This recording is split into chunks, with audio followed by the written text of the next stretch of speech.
Hello, hello. I'm Tracy Pierce. Thanks so much for being here today and taking the time to learn more about your animal friends.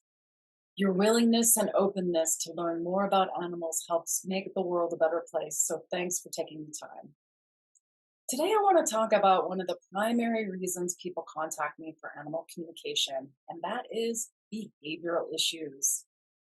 So, some of the biggest behavioral issues that tend to show up so far in sessions with me are aggression, animals urinating in inappropriate places, maybe defecating in inappropriate places, scratching or chewing in inappropriate places, and eating things that aren't so good for them. So, the biggest and most profound thing that I do is ask the animal why they are doing the behavior that they are.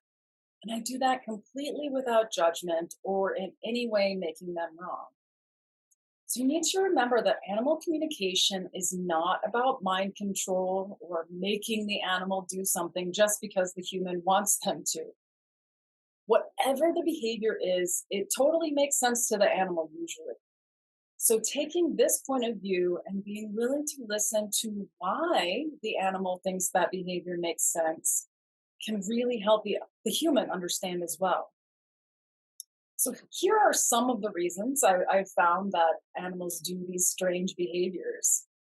So sometimes the animals are picking up on the energy of their humans and acting this out or trying to reflect something back to them.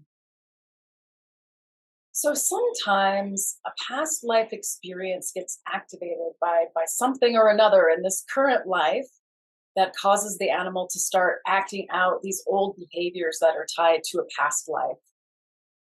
And sometimes animals are picking up on other energies in the home that they don't like. And sometimes that behavior the animal is doing is their attempt to bring their human's awareness to that energy through their behavior.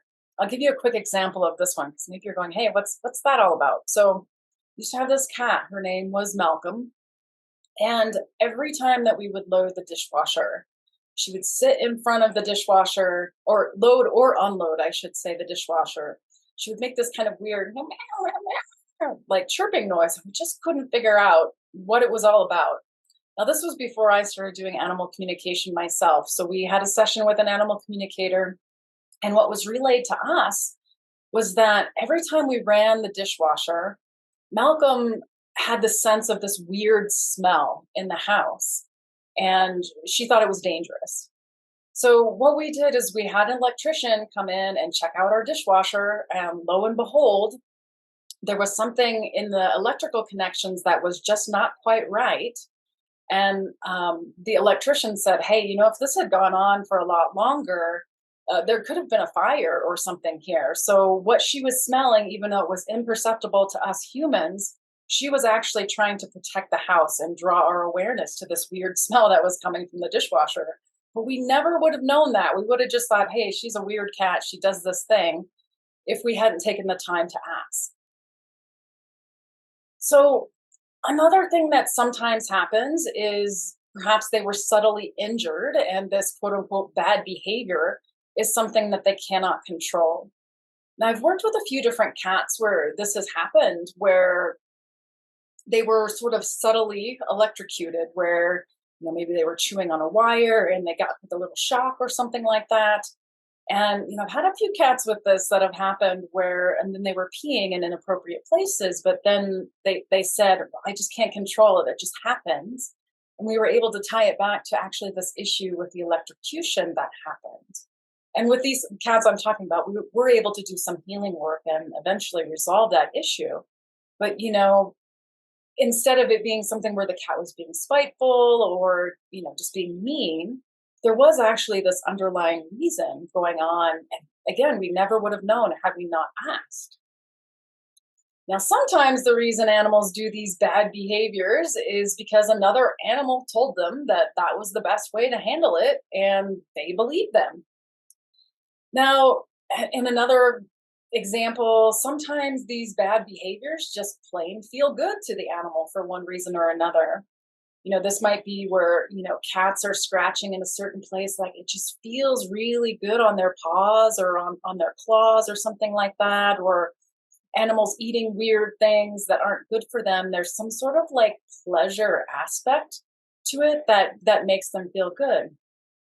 But no matter what the reason is that your animal friends are doing these bad behaviors in our judgment of them, I can pretty much guarantee you that in some way, shape, or form, the behavior that they're doing totally makes sense to them in their mind.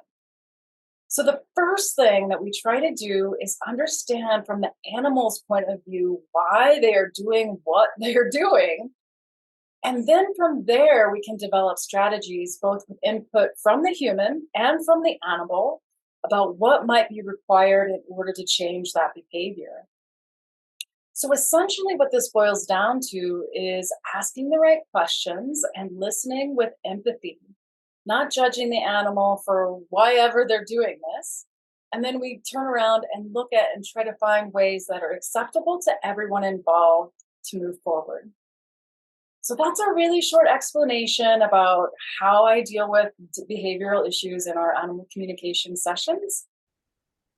Okay, so I hope this is helpful and valuable. Please share your own experiences in the comments and give this video a like. Thank you for loving and supporting animals. And until we meet again, take care and be well.